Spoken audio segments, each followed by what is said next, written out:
이 시간이 되었으므로 우리 그 자리에 다 일어나셔서 주에게 맞춰 묵도하심으로 주일 일부 예배를 하나님께 드리시겠습니다.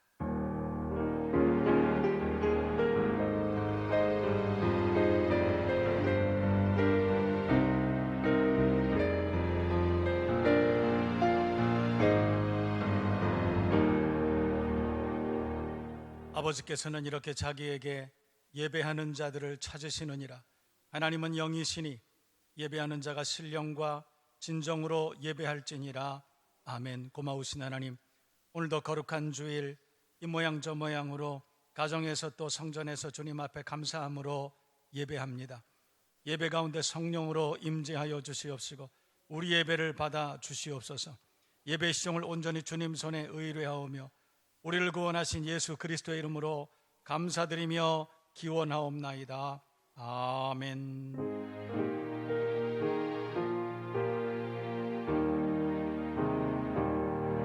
내 주님이 보신 그곳은 참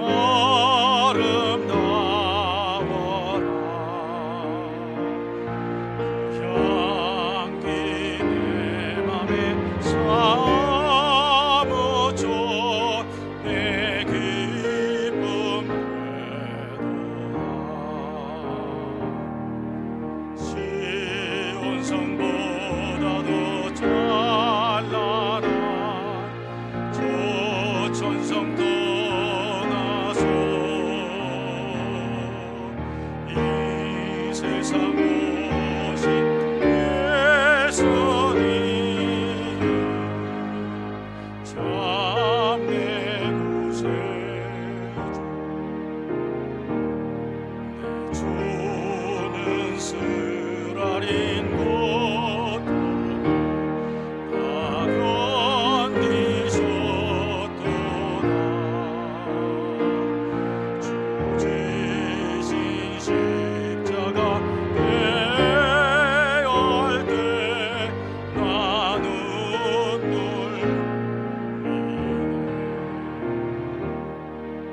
시온 성보다도 찬란한 저 천성 떠나서 이 세상 오신 예수님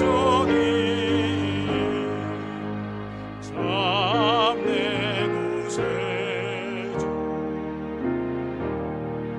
내 주님이 보신 빛나 나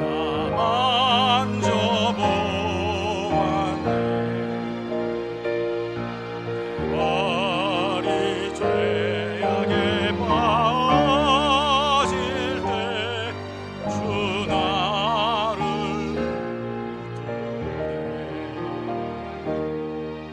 시온 성보다도 찬란한 저 천성 떠나서 이 세상 오신 예수님 참 내 구세주. 내 주님 영광의 옷 입고 문 열어주실 때 나 주님 나라에 들어가 영원히 살겠네.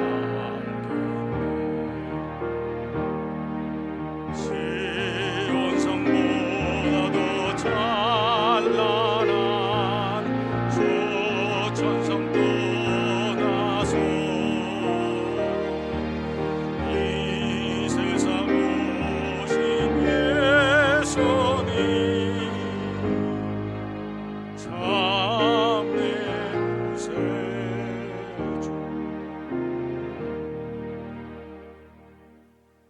여호와는 나의 목자시니 그가 나를 푸른 풀밭에 누이시며 내 영혼을 소생시키시고 내가 사망의 음침한 골짜기로 다닐지라도 해를 두려워하지 않을 것은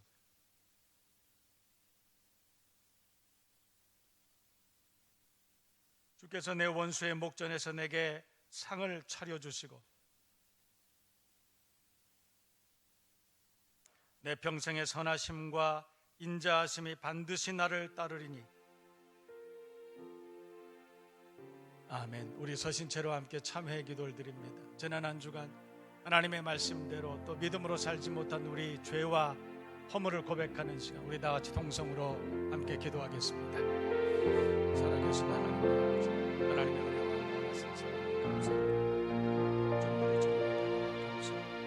우리 심령의 겸손과 먼저 우리의 죄악을 고백하는 우리의 불순종과 우리의 불신함을 고백하는 주의 우리를 불쌍히 여기시고 십자가 보혈의 능력으로 깨끗게 해주셔서 참된 예배자 되게 하시고 예배 가운데 성령으로 임재하시는 주님을 만나게 주옵소서. 주님을 하시고 주옵소서. 주시옵소서. 그러므로 그리스도 예수 안에 있는 자에게는 결코 정죄함이 없나니 이는 그리스도 예수 안에 있는 생명의 성령의 법이 죄와 사망의 법에서 너를 해방하였음이라. 아멘. 사도신경 신앙 고백 드리겠습니다. 전능하사 천지를 만드신 하나님 아버지를 내가 믿사오니 그 외아들 우리 주 예수 그리스도를 믿사오니 이는 성령으로 잉태하사 동정녀 마리아에게 나시고 본디오 빌라도에게 고난을 받으사 십자가에 못 박혀 죽으시고 장사한 지 사흘 만에 죽은 자 가운데서 다시 살아나시며 하늘에 오르사 전능하신 하나님 우편에 앉아 계시다가 저리로서 산자와 죽은 자를 심판하러 오시리라. 성령을 믿사오며 거룩한 공회와 성도가 서로 교통하는 것과 죄를 사하여 주시는 것과 몸이 다시 사는 것과 영원히 사는 것을 믿사옵나이다. 아멘. 자리에다 앉아주시길 바랍니다. 내 주 되신 주를 참 사랑하고 곧 그에게 죄를 각오합니다. 그 은혜를 주신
세상을 창조하시고 우리의 삶을 주관하시는 하나님, 코로나로 인한 사회 시스템의 붕괴와 우리 일상이 정지되었음에도 불구하고 변함없이 초록의 생명을 싹 틔우셔 아름다운 꽃들로 세상을 장식하신 하나님께 감사와 경배와 영광을 올려드립니다.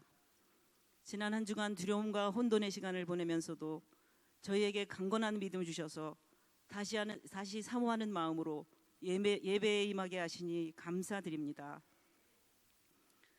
더욱이 하나님의 성전이 폐쇄될 때조차 피할 길 내어주시고 지혜 주셔서 교회와 각자의 처소에서 함께 예배를 드릴 수 있게 하시니 감사드립니다.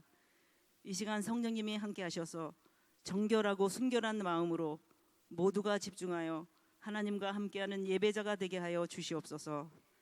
저희들의 심령이 하나님의 말씀을 받을 깨끗한 그릇이 되게 하여 주시고, 말씀을 전하실 목사님께도 하나님의 영이 함께 하셔서 말씀을 듣는 곳곳에 위로와 평강과 예배의 기쁨이 있게 하여 주시옵소서. 긴 기간 동안의 사회적 거리두기로 저희의 심령이 강팍해져 교회를 멀리하고 이웃을 멀리하지 않도록 하여 주시고, 성령이 함께 하셔서 모두가 더욱 사랑하는 마음 주시옵소서. 선한 믿음의 자녀들이 세상의 권세에 길들여지지 않게 하여 주시고, 오히려 하나님의 뜻을 깨우칠 수 있도록 늘 깨어있게 하여 주시옵소서. 저희들의 죄와 패역한 민족들의 죄를 용서하여 주셔서 속히 치료 바이러스를 주시고 환난으로부터 벗어나게 하여 주시옵소서.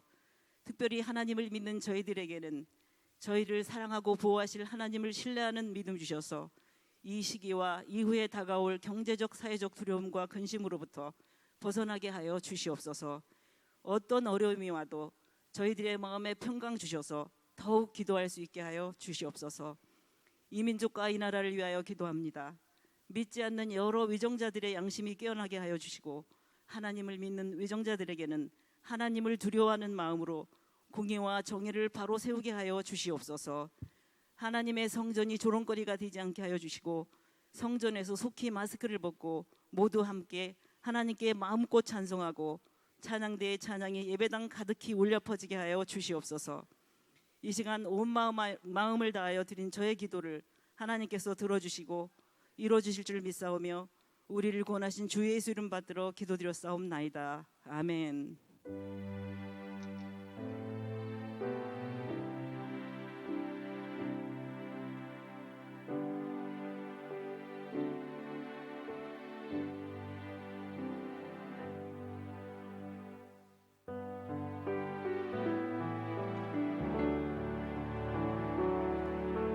내게 있는 양육과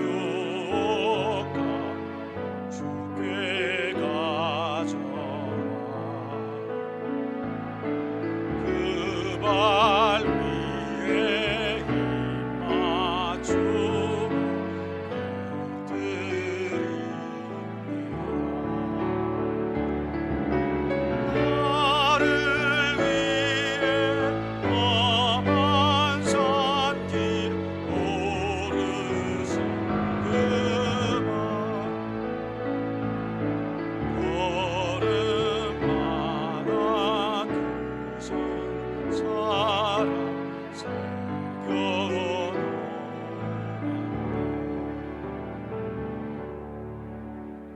인생의 생사와 복을 주관하시고 우리 안고 섬을 눈동자같이 감찰하시는 살아계신 하나님 우리 아버지께 감사와 찬송과 존귀와 영광을 올려드립니다.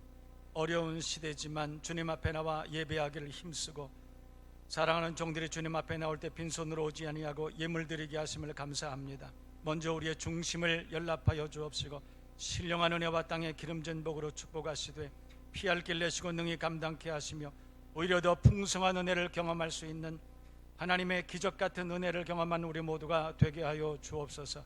날마다 믿음의 고백, 감사의 제목이 넘쳐나게 하여 주시옵시고 우리 하나님 홀로 영광을 받아 주시옵소서. 가정과 자녀들 가운데 기쁨과 은혜와 평강의 복을 더해 주시되 머리털 하나 상하지 아니하도록 은혜 가운데 보호하여 주시옵시고 날마다 주님과 동행하는 풍성한 삶이 되게 하여 주옵소서. 성가대 기악부에서 꽃꽂이로 주방에서 안내로 차량을 운행하고 봉사하며 방송실, 교사, 셀장, 교역자, 전도자, 주차 봉사, 수고하는 모든 종들의 수고가 아름다운 열매 되게 하여 주옵시고 오직 하나님께만 영광이 되게 하여 주옵소서. 영혼이 잘 되게 하시고 범사조달 잘 되게 하시고 강건한 은혜와 복을 받게 하여 주옵소서. 군문에 있는 사랑하는 자녀들과 해외에 있는 교우들과 출타 중에 있는 교우들과 각 가정과 일터에서 예배하는 모든 종들 가운데 동일한 은혜 베풀어 주시옵시고 날마다 은혜 충만케 하여 주시옵소서. 특별히 병상에 누워 신음하는 교우들이 있습니다. 연약한 종들이 있습니다. 여러 가지 어려운 문제로 인하여 신음하는 종들이 있겠사오니 주님 찾아가 주시고 피 묻으신 손으로 친히 안찰하여 주심으로 모든 질병과 문제들 어려움이 예수님의 이름으로 떠나가게 하여 주시옵시고 아멘하는 심령들마다 그 말씀 그대로 이루어지는 복을 받게 하여 주시옵소서. 오늘도 주실 은혜를 기대하고 주님께 무한 감사를 드리며 우리 주님 예수 그리스도의 이름으로 감사드리며 축복하며 기도하옵나이다. 아멘.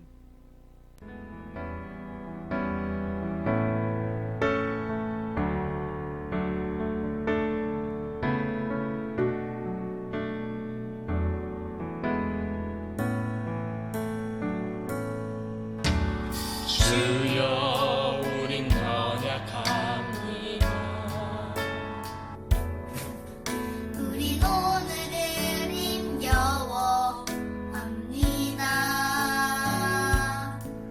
주께 믿으며 살기에 부족합니다. 우린 연약합니다.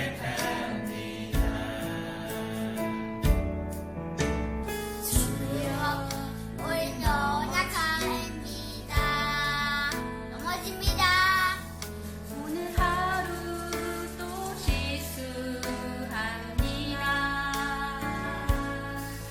주의 긍휼을 구하는 죄인입니다.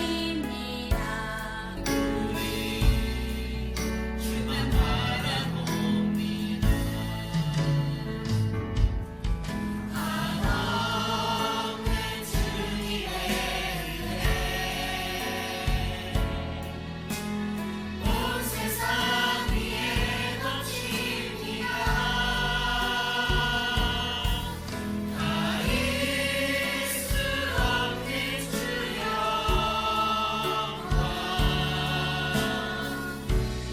온 땅 위에 충만합니다. 주님만이 길이오니 우리 그를 따라갑니다.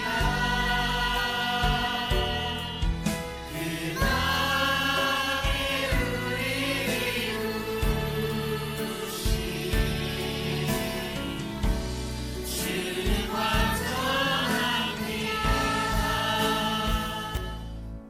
아멘. 우리 뜨거운 박수로 격려할까요? 특송을 준비해 주셔서 감사드립니다.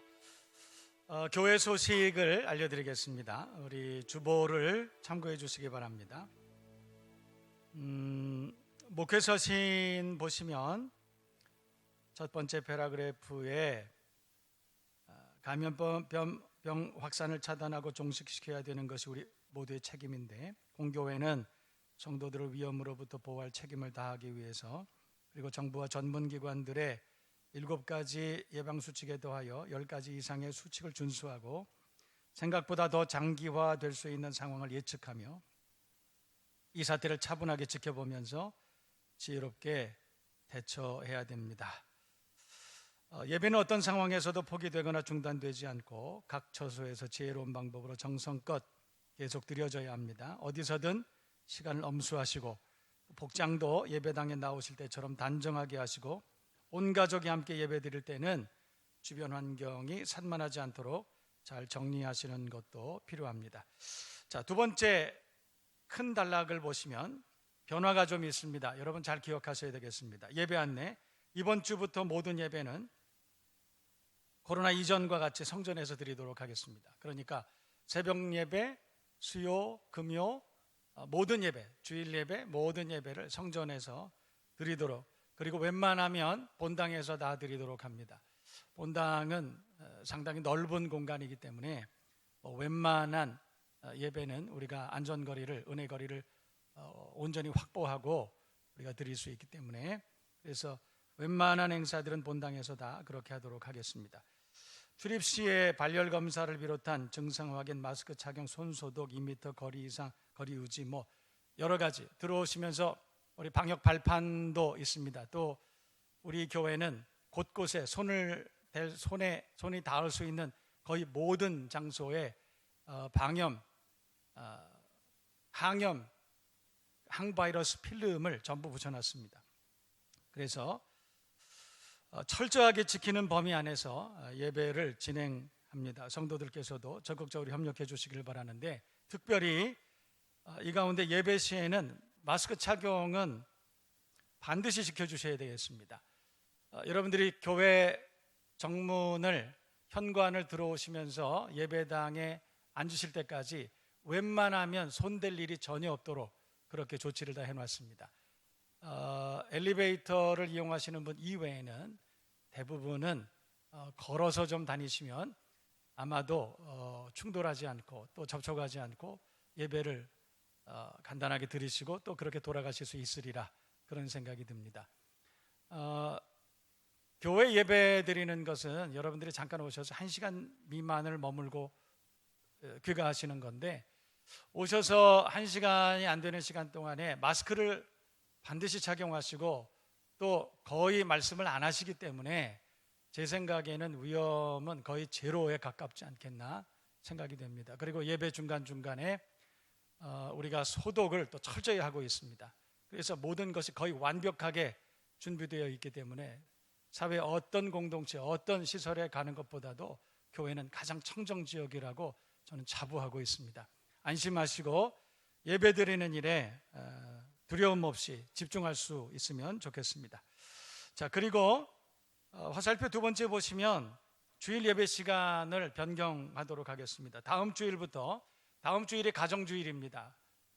그러니까 어린이 주일, 어버이 주일을 겸한 가정주일인데, 주일 1부는 오전 8시 45분, 그러니까 15분 당겨지게 되겠죠. 지금 오시는 것보다 15분 일찍 오시면 되겠습니다. 2부는 10시 그대로 드리고 3부는 15분 늦게, 그러니까 1부와 3부가 15분 일찍 조금 늦게 이렇게 편성이 되어 있습니다. 그래서 여러분 잘 기억하셔서, 그리고 4부는 오후 2시 그대로 그렇게 드리도록 합니다. 기억하시고 1부와 3부 예배에 참여하시는 분들은 15분 일찍 15분 늦게, 3부 예배는 뭐 조금 일찍 오셔도 기다리면 되니까 큰 문제 없습니다만은 1부 예배는 15분 일찍 오시는 걸로 그렇게 기억하시고, 차량 운행도 마찬가지로 그렇게 기억해 주시기를 부탁을 드립니다. 자, 우한교회 소식을 들려드리기 전에 제가 여러분들에게 준비된 영상 하나 먼저 보여드리도록 하겠습니다.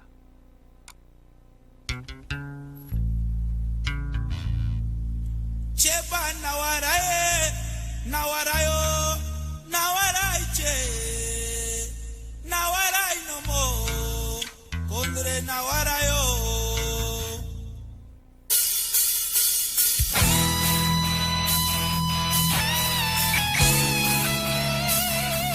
주일학교 자료 화면이죠.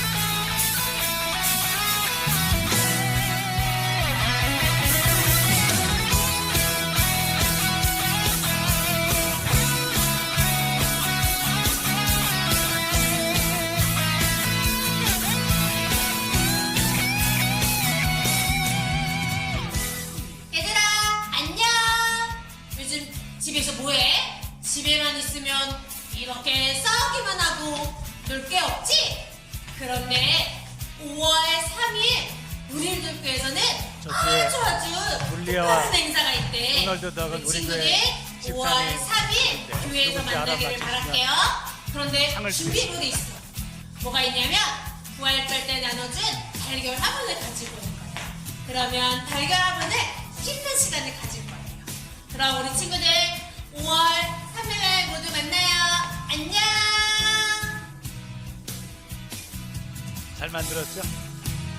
여러분, 저 이제 우한교회 소식, 우리 교회 주보를 조금 더 보시면 다음 다음 주일에 왜 저렇게 광고를 하냐면 다음 주일이 가정주일이고 어린이 주일이기 때문에 그렇습니다. 또 어버이 주일 겸해서 드리도록 합니다. 그런데 우리가 예배를 좀 분산해야 되겠죠. 우리가 한 본 예배 10시와 11시 15분 예배 다 몰리면 아마도 안전거리, 은혜거리 지키는 것이 우리 교회가 이게 본당이 700석이나 되지만 은혜거리 지키기를 완벽하게 지키려면 많이 앉지 못합니다. 그래서 인원을 좀 분산하는 것이 좋겠다는 생각이 들었습니다. 그래서 여러분 이 주보역을 잘 보셔야 됩니다.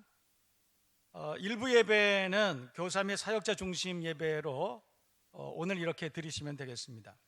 2, 3부는 부모님과 장년 및 젊은이 예배로 드리도록 하고 오후 2시는 어린이를 위한 예배로 그렇게 드리도록 하겠습니다. 그러니까 우리 유치부, 유초등부 자녀들의 가정은 오후 2시 예배에 나오시면 야외, 교회 우리 주변에 야외 여러 가지 세팅을 좀 해놓고 어린이들에게 안전한 야외에서 뭐 선물도 준비하고 놀이도 좀 준비하고 그렇게 하도록 하겠습니다. 어린이들에게 물어봤습니다. 어린이날 뭘 많이 받고 싶니? 그랬더니 아주 많은 어린이들이 이렇게 신청한 선물 목록에 있는데 교회에서 아마 준비를 한 것 같습니다. 다음 주일에는 아이들이 함께 나와서 팝콘도 튀기고 우리 슬러시 기계도 있고 그렇잖아요. 그래서 우리 집사님들이 선생님들이 많이 수고하실 것 같은데 아이들과 축제의 날, 또 어른들에게는 카네이션도 좀 달아드리고 그런 날이 되었으면 좋겠습니다. 그러니까 우리가 칠 때 안전수칙을 완벽하게 지키는 범위 안에서 우리 교회 모든 예배와 활동들이 다시 회복될 수 있는 계기가 될 수 있기를 바라고, 또 오늘까지 가정에서 또 직장에서 영상으로 예배드리던 모든 분들도 다음 주일부터는 우리가 감사한 마음으로 성전에 나와서 예배드리는 그런 기회가 꼭 되실 수 있기를 부탁을 드리겠습니다. 그리고 교사 주일은 5월 10일로 지키고 또 젊은이 주일은 5월 24일로 그렇게 지키도록 그렇게 하겠습니다. 참고해 주시기를 바랍니다. 자, 오늘 우리에게 주시는 하나님의 말씀을 함께 찾아봅니다. 사도행전 2장 42절부터 47절까지의 말씀을 제가 읽어드리도록 하겠습니다. 그들이 사도의 가르침을 받아 서로 교제하고 떡을 떼며 오로지 기도하기를 힘쓰니라. 사람마다 두려워하는데 사도들로 말미암아 기사와 표적이 많이 나타나니 믿는 사람이 다 함께해서 모든 물건을 서로 통용하고 또 재산과 소유를 팔아 각 사람의 필요를 따라 나누어 주며 날마다 마음을 같이하여 성전에 모이기를 힘쓰고 집에서 떡을 떼며 기쁨과 순전한 마음으로 음식을 먹고 하나님을 찬미하며 또 온 백성에게 칭송을 받으니 주께서 구원받는 사람을 날마다 더하게 하시니라. 아멘. 오늘은 식탁 공동체라는 제목을 가지고 우리가 함께 은혜를 나누도록 하겠습니다. 여러분, 우리가 교회 공동체를 정의하는데 몇 가지 용어들이 필요합니다. 그러니까 5가지 기둥이라고 그렇게 말하기도 하는데, 첫 번째 예배가 있어야 되고, 두 번째 교제, 교육, 세 번째 교육, 그리고 사역, 그리고 네 번째는 전도와 선교, 다섯 번째 이렇게 되겠습니다. 그러니까 이 5개의 기둥이 건강하게 밸런스를 잘 유지해야, 그래야 건강한 교회가 될 수 있다, 그런 뜻이겠죠. 그러니까 이 5가지는 어떻게 보면 교회 존재 양식이라고 그렇게 할 수가 있겠습니다. 그러니까 뭐 하나만 잘 하면 된다가 아니고 모든 이 안에 있는 5개의 기둥이 건강하게 잘 밸런스를 유지해야 건강한 교회를 이룰 수가 있다, 그런 뜻이겠죠. 요즘 감염병 확산으로 인해서 교회 예배가 많이 위축되고 있는 그런 현실입니다. 그래서 예배 형식을 좀 전환해 보자, 그래서 이제 영상으로 예배를 드리기도 하고 그렇습니다. 그래서 사람들이 영상 예배에 대해서 왈가왈부 말이 많습니다. 그런데 저는 개인적으로는 앞으로 우리 미래 세대를 준비하기 위해서 예배 형식이 지금보다 훨씬 더 진화해야 된다, 이런 생각을 하고 있습니다. 단순히 우리가 영상으로 예배 드리는 것보다는 이제는 3차원, 4차원의 예배 방식이 진화돼야 되는 그런 시점에 우리가 왔다. 그리고 그것을 우리가 건강한 마음으로 수용하고 함께 협력해야 되는 그런 때라고 저는 생각을 하고 있습니다. 그런데 문제는 함께 우리가 염려하고 함께 논의해야 되는 그런 문제는 뭐냐면, 우리가 단순히 예배 형식만 앞으로 미래 세대를 위해서 발전시키고 진화하고 그렇게 해서 되겠느냐라는 거예요. 사실은 예배 형식만 가지고 교회가 존재하는 것은 아닙니다. 그러니까 교회 존재 양식은 예배만으로 되는 것은 아니다, 이 말이겠죠. 그러니까 우리가 예배를 영상화하는 것과 더불어서 우리가 교육은 어떻게 할 것이냐, 우리가 비대면으로 교육은 어떻게 건강하게 잘 실시할 수 있을 것이냐. 여러분, 교육이 단순히 우리가 영상만으로 해결되는 것은 아니죠. 특히 요즘의 예체능이나 다른 그런 분야에서는 굉장히 영상 교육 때문에 어려움을 겪는다는 이야기를 많이 듣고 있습니다. 뿐만 아니라 우리가 전도와 선교는 어떻게 할 것이냐라는 문제에 우리가 봉착합니다. 그리고 뿐만 아니라 또 사역도 있죠. 온전한 그리스도인이, 온전한 크리스찬이티가 교회에 정착하려면 사역도 건강하게 이루어져야 되겠는데, 우리가 그 사역을 어떻게 우리가 사이버 교회 안에서 우리가 잘 유지할 수 있을 것이냐. 마지막으로 코이노니아죠. 친교는 어떻게 할 것이냐라는 문제가 대두되고 있습니다. 그래서 단순히 예배 형식만 발전시키는 것으로 되는 것이 아니라 우리가 건강한 교회가 되기 위해서 교회 존재 양식인 이 5가지의 문제들을 신중하게 검토하고 건강하게 발전시켜야 되는 그런 숙제를 우리가 안고 있습니다. 오늘은 이 5가지의 존재 양식 가운데에서 교제, 코이노니아에 대해서 우리가 함께 은혜를 나눕니다. 이 코이노니아의 대표적인 본문이 오늘 초대교회의 우리 사도행전 2장 42절에서 47절까지의 말씀, 식탁 공동체 말씀입니다. 그래서 오늘 본문으로 삼고 함께 은혜를 나누고자 합니다. 국민소득 2만 불 시대를 넘어가면서 우리 관심이 먹는 거에 많이 몰입되어 있습니다. 건강식품들, 식이요법 이런 것에 대해서 많이 관심을 가지고 계시죠. 우리 교회도 10여 년 전에 이 웰빙 바람이 막 불어올 때 TV 스타였었죠. 우리 그 이승원 박사 그분 모시고 심지어는 교회에서 피부 케어에 대한 웰빙 세미나를 할 정도로 사람들의 관심이 요즘은 많이 그쪽으로 가 있습니다. 그 이승원 박사 말씀하시기를 과일과 야채를 많이 먹는 사람은 암에 걸릴 확률이 절반이나 낮아진다. 또 비타민 C, 비타민 E 그걸 많이 섭취하면 평균 수명을 6년 이상 우리가 늘릴 수 있다. 그런 얘기를 그때 해주셨던 것으로 제가 기억합니다. 재미있는 얘기 하나 있죠. 한 여자분이 돌아가셨어요. 그래서 천국 가셨습니다. 천국 갔더니 너무 좋은 거예요. 아름다운 음악이 있고 꽃들이 있고 날씨가 너무너무 맑고 새들이 날아다니고 너무너무 좋은 거예요. 정말 남편도 이런 곳에 왔으면 좋겠다. 그런데 오래지 않아서 남편도 죽었습니다. 그래서 천국을 갔습니다. 어떻게 보면 아내가 천국 선배죠. 그래서 아내가 남편을 안내합니다. 천국 너무 좋죠. 이렇게 아름다운 천국 막 소개를 하고 있었습니다. 그랬더니 남편이 투덜대고 그러더래요. 당신이 내게 현미잡곡밥 그거 안 줬으면 5년 더 빨리 올 수 있었는데. 그런 얘기를 했다는 재미있는 얘기가 있습니다. 먹는 것이 그렇게 중요합니다. 먹는 것이 너무 중요해요. 성경은 오죽하면 사람이 살면서 먹는 것, 마시는 것, 입는 것 거기에 몰입되어 있다. 그것만 걱정한다. 그렇게까지 염려하는 성경 말씀이 있을 정도입니다. 예수님도 사실은 먹는 것을 굉장히 좋아하신 분이시죠. 뭐든지 잘 드셨습니다. 마가복음 7장 19절 이하의 말씀을 보면 그때 당시에 구약의 율법에 도전하실 정도로 모든 식물은 다 깨끗하다, 먹어도 된다. 물론 단순히 그런 의미만은 아니지만 그렇게도 말씀을 하실 정도로 먹는 것에 대해서 굉장히 자유로우셨던 그런 분이셨던 것 같습니다. 제가 존경하는 연세 많이 드신, 지금은 천국 가셨지만 한 목사님은 고향이 평양이세요.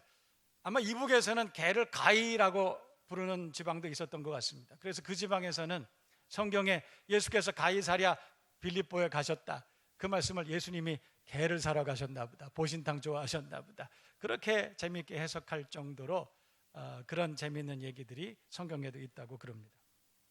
여러분, 중국 가도 먹거리가 참 많죠. 중국 여행의 백미는 역시 먹거리, 먹을 게 다양합니다. 참 많이 먹습니다. 그래서 날아가는 것 중에 비행기 빼고 다 먹는다. 4발 달린 것 중에서 의자 빼고 다 먹는다. 그렇게 말할 정도로 중국 여행 먹을 게 참 많다는 얘기를 들었습니다. 우리가 먹는 것에 관심 참 많이 가지고 있습니다. 우리 생활의 중요한 부분이죠. 그런데 참 유감스럽게도 최근 한 2-3달 정도 함께 먹는 즐거움을 우리가 잃어버렸어요. 사라진 것 같습니다. 주일 예배를 마친 연후에 우리가 참 먹는 거 참 기다렸고 또 먹는 시간이 참 즐거웠었는데 그 식탁의 나눔의 즐거움이 사라졌습니다. 참 아쉽습니다. 그런데 다행스럽게도 지난주부터 생활방역으로 전환하는 그런 정책이 발표가 됐습니다. 그래서 이제는 조심스럽게 방역 수칙을 철저하게 잘 지키면서 우리가 식탁의 즐거움을 회복하는 것도 좋지 않을까. 그래서 아이디어를 수집하고 있습니다. 지난 한 주간 제가 우리 세일장님들과 거의 대부분의 세일장님들과 제가 만나 뵀는데, 그래서 만나 뵙고 아이디어를 좀 물었더니 어떤 집사님은 그런 말씀 하시더라고요. 목사님, 교회에서 식사를 그렇게 대규모로 준비하지 마시고 집에서 우리가 밑반찬을 좀 싸와서 간단하게 식사를 하는 건 어떨까요? 참 좋은 아이디어인 것 같습니다. 보통 식당에 가면 우리가 식당을 우리가 좀 꺼려하는 이유는 마주보고 먹는 것 때문에 그러죠. 그래서 우리 교회가 식사를 할 때는 한 방향으로 식사를 하십시다. 한 방향으로 식사를 하면 최소한 1.5m 이상 거리가 유지됩니다. 그래서 한 방향으로 식사를 하고 또 가족들이 같이 모여서 그렇게 식사하는 것은 뭐 가정에서도 같이 모여서 식사를 하니까 그거는 괜찮지 않겠느냐. 그래서 신중하게 제가 고민하고 있는 중입니다. 아무튼 예수님도 평범한 사람들과 함께 잔치를 즐기고 웃고 어울리고 이야기하시고 음식을 나누시고 즐겨하시는 그런 장면이 성경에 대단히 많이 기록되고 강조되고 있습니다. 마태복음 11장 19절 이하의 말씀을 보면 그때 당시에 바리새인 서기관들 제사장들이 부정하게 여겼던 사람들이 있었습니다. 사마리아 사람들이나 여성이나 세리나 혼혈 족속들이나 죄인들, 이런 사람들에 대해서 대단히 부정적인 생각을 아마도 하고 있었던 것 같습니다. 그런데 예수님께서는 그분들을 다 초청해서, 아니면 그분들 가운데 들어가셔서 함께 먹었다, 함께 식사의 자리를 같이 했다. 그래서 그때 당시에 많은 세리와 또 많은 서기관들과 바리새인들이 먹기를 탐하는 자, 예수님에 대해서 그렇게 비난했어요. 먹기를 탐하는 자라, 그렇게 비난을 받을 정도로 예수님은 식탁 공동체를 중요하게 생각하셨던 것 같습니다. 그래서 어떤 분들은 재미있게 그렇게 말씀하셨어요. 예수님의 목회가 뭐냐 그랬더니 예수님의 목회는 먹회였었다, 그렇게 말씀하시는 분도 있었습니다. 가만히 생각해 보면 일리 있습니다. 예수님의 공생애가 시작되는 것이 요한복음에 보면 2장의 가나 혼인잔치로부터 시작하셨어요. 그리고 예수님의 공생애 마무리는 여러분이 아시는 것처럼 6월절 만찬으로 끝났습니다. 그러니까 잔치집에 찾아가시고 잔치를 벌이시고 식탁 공동체 안에 많은 사람들을 초대하시고 그 안에서 예수의 그리스도 되심을 가르쳐 주시고 또 기적을 베풀어 주시는 사건이 성경에 무수히 기록되어 있었다, 이런 뜻입니다. 그러니까 예수님께서는 식탁 공동체를 얼마나 중요하게 여기셨는지 모릅니다. 오늘 성경도 보면 초대교회가 성경에서 시작됩니다. 여러분이 아시는 것처럼 초대교회는 성령 공동체라고 얘기합니다. 그러나 여러분, 성령 공동체뿐만 아니라 초대교회는 식탁 공동체라고 그렇게 말합니다.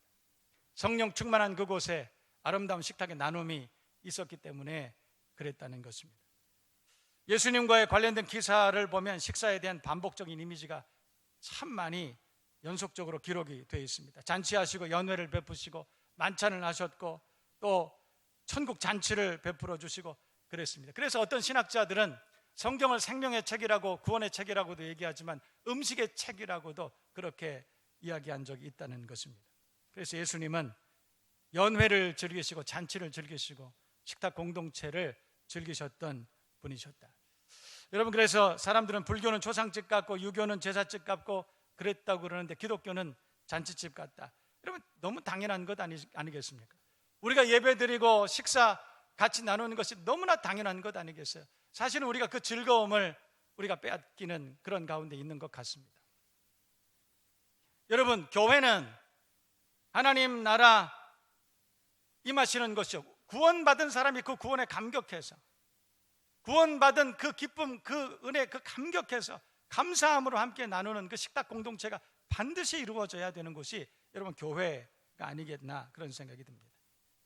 예수 보혈로 죄사함을 받은 기쁨, 그 십자가 은혜, 그것을 노래하고 감사하는 사람들이 함께 모여서 가질 수 있는 가장 최고의 잔치, 그것은 식탁의 자리 아니겠나, 이런 생각이 듭니다. 그래서 우리가 예배 드리고 난 연후에 식사의 자리를 같이 하는 것은, 그것은 하나님의 크신 은혜라고 저는 그렇게 생각하고 있습니다.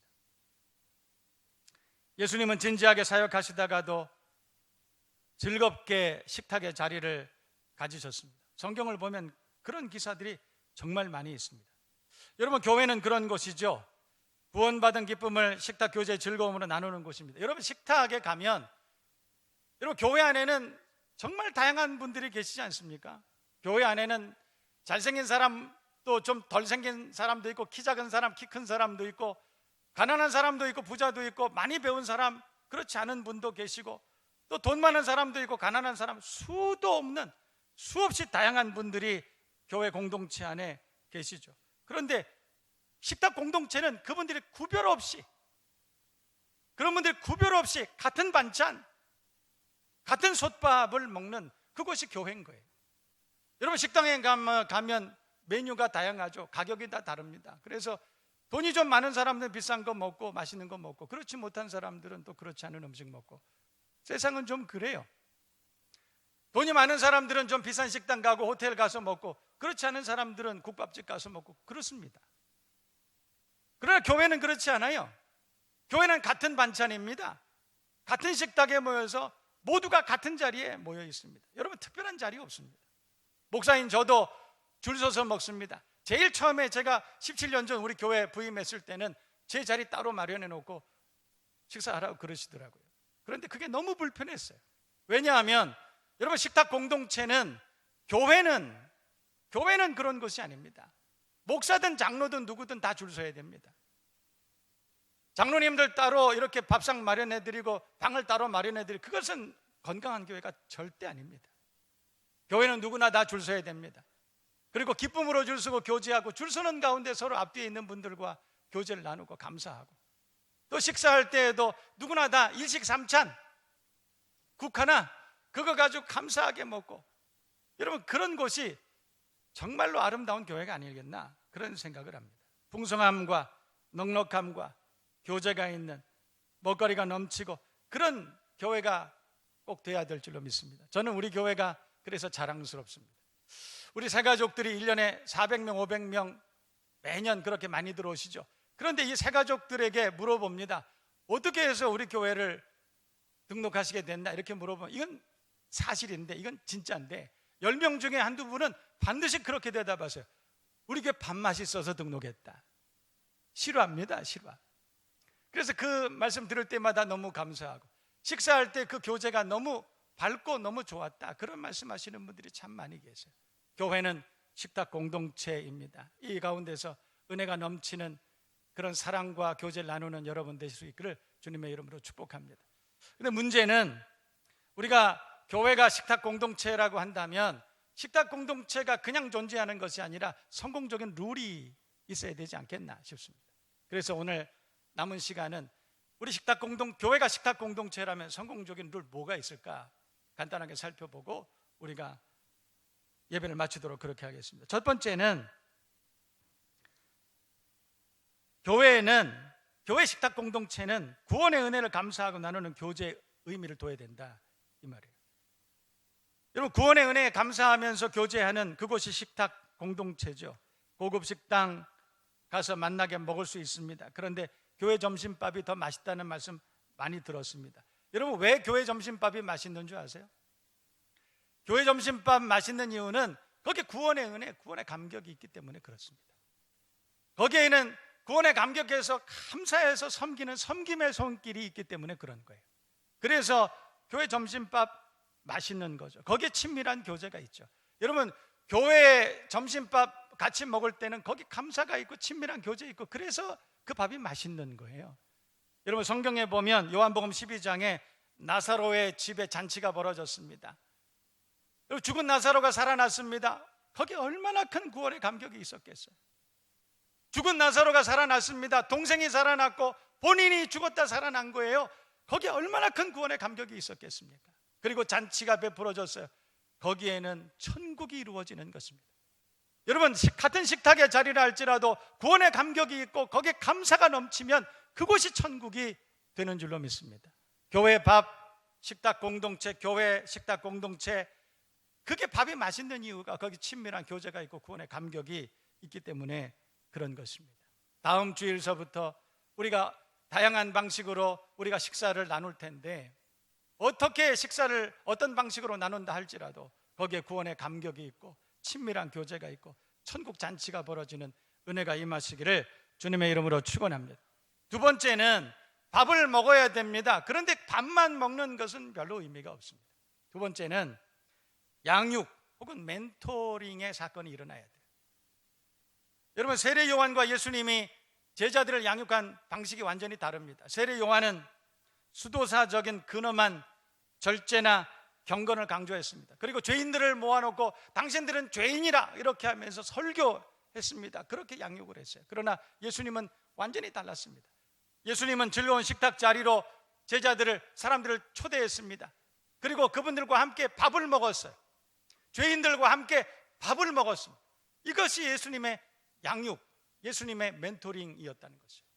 여러분 성경을 보면 누가복음 5장에 세리 마태가 예수님과 밥 먹습니다.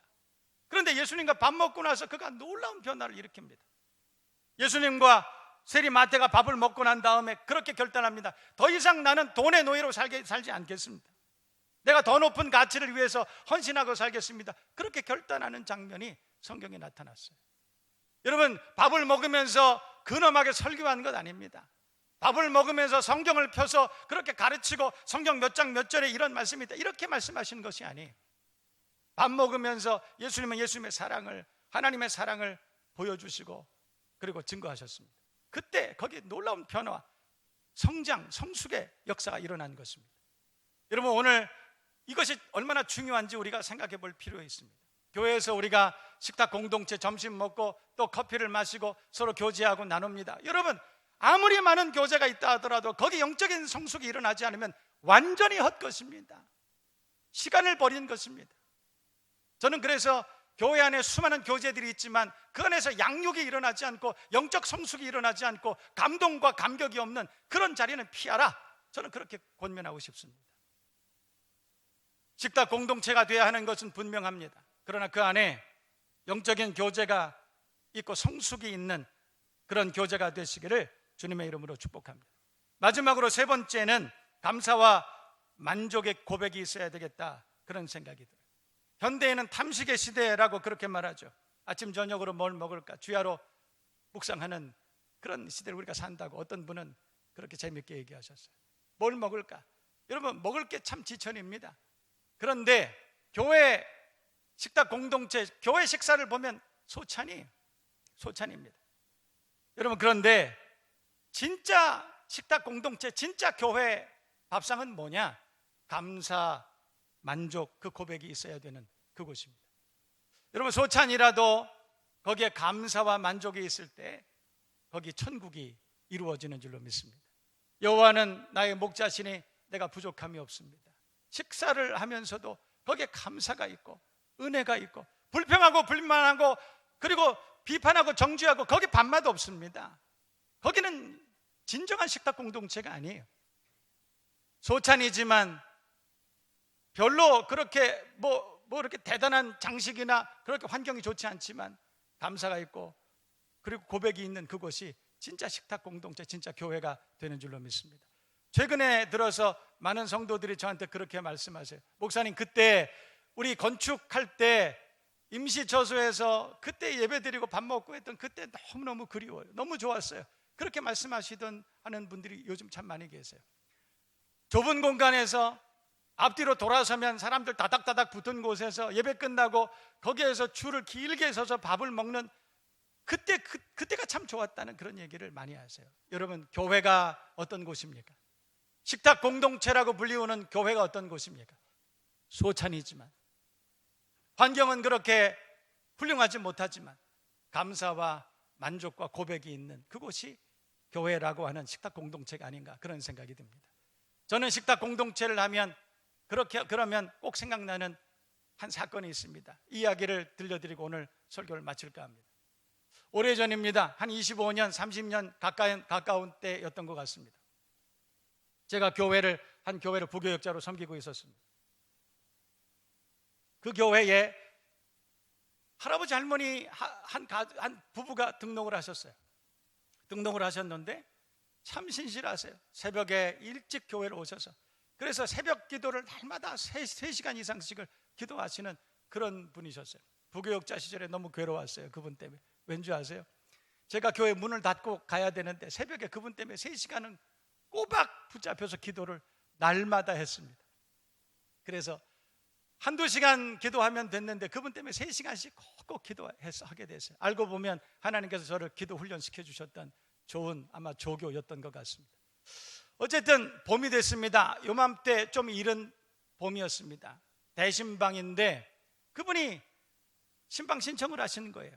그 신방 신청을 하셨는데 그때 제가 교구를 사역하고 있었기 때문에 그분 가정으로 신방을 갔습니다. 그런데 의외로 그분 가정에 신방을 갔는데 집이 어디였냐면 야산 밑에 나대지였습니다. 근데 집이 보니까 그건 집이 아니에요.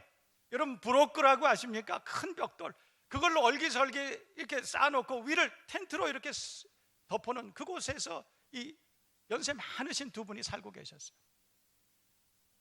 정말 어렵게 사시는 분들이죠. 이것은 어렵게 사는 정도가 아니라 절대 빈곤 가운데 사는 그런 분이었습니다. 그런데 그분이 신방을 신청하시는 거예요. 주의 종을 모시고 당신들이 거처하는 처소에서 예배드리고 싶은 그 열망이 그분들에게 있었던 것입니다. 거기 가서 예배를 드렸습니다. 정말 껌껌한 곳에서 함께 예배를 드렸습니다.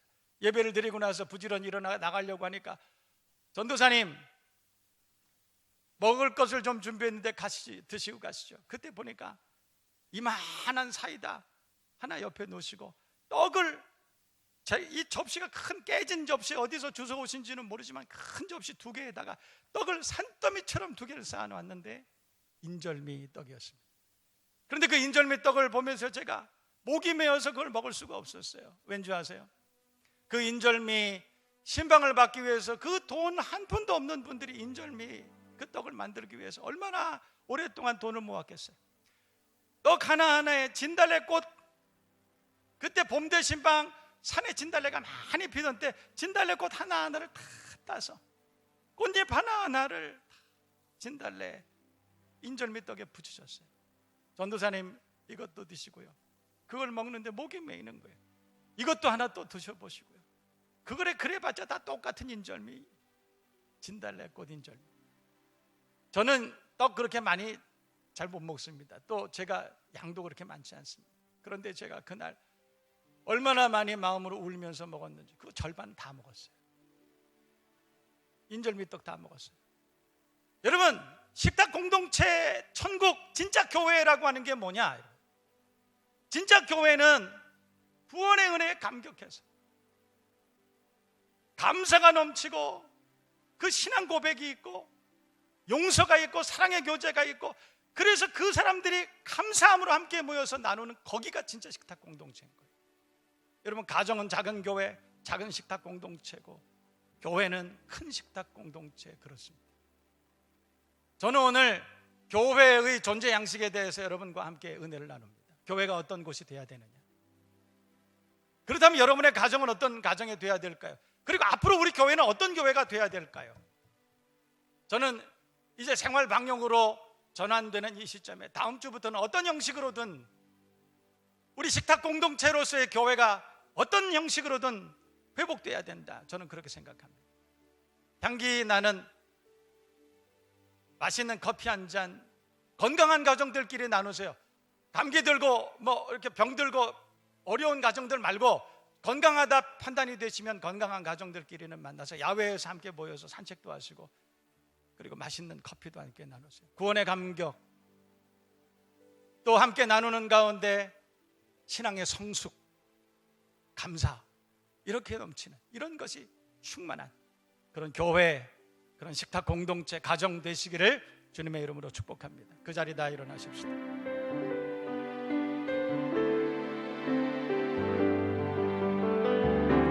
여기에 모인 우리 주의 은총 받은 자여라. 주께서 이 자리에 함께 계심을 아노라. 언제나 주님만을 찬양하며 따라가리니 시험을 당할 때도 함께 계심을 믿노라. 이 믿음 더욱 굳세라. 주가 지켜주신다.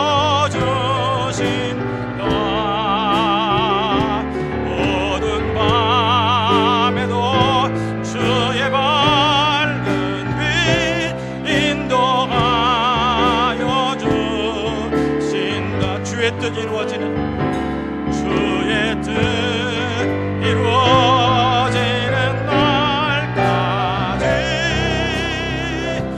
믿음도 굳세라.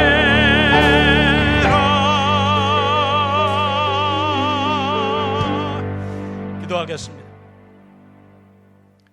교회가 뭐냐? 이렇게 물어보시면 5가지로 기본적으로 대답할 수 있죠. 예배 공동체, 교육 공동체, 또 전도와 선교 공동체, 섬김 공동체, 그리고 친교 공동체, 다시 말해 식탁 공동체라고 그렇게 말합니다. 존재 양식이죠. 교회는 함께 모여서, 구원받은 사람들이 함께 모여서 그 구원의 은혜에 감격하고 감사하고 즐거워하면서 잔치같이 하나님 나라를 이루는 곳입니다. 거기에 양육이, 진정한 성숙이 있어야 됩니다. 감사와 만족이 있고 용서가 있어야 되는 것입니다. 우리 교회가 그런 교회가 되게 하여 주옵소서. 이 어려움이 빨리 속히 지나가서 우리가 자유롭게 식탁 공동체를 누리는 그날이 속히 오게 하여 주시옵소서. 주여 한번 크게 부르고 통성으로 함께 기도합니다. 주여, 살아계신 하나님 우리 아버지, 영생하시는 나의 하나님이여, 감사와 찬송과 존귀와 영광을 돌려드립니다. 사랑하는 종들 가운데 은혜 주셔서 오늘도 주님 앞에 나와 감사함으로 예배하게 하시니 감사합니다. 종들 가운데 성령으로 임재하여 주시옵소서.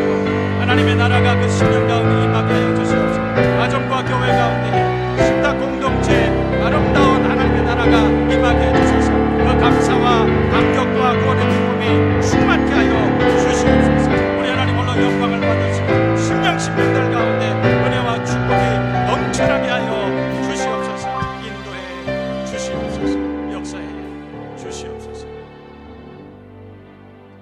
이제는 식탁을 베푸시고 죄인들을 초대하시고 용서하시고 구원하시고 감격하게 하시고 천국 잔치 일어나게 하신 우리 주님 예수 그리스도 은혜와 하나님 아버지 크신 사랑과 성령님의 놀라우신 은혜가 오늘 말씀을 듣고 식탁 공동체가 참된 교회임을 깨닫고 그런 가정, 그런 교회 되기 위해서 기도하고 감사하고 성전 떠나는 종들 머리머리 심령 가운데 온 성도들의 가정 위에, 교회 위에, 이 나라 민족 가운데 이제로부터 영원까지 함께 계시기를 간절히 축원하옵나이다. 아멘.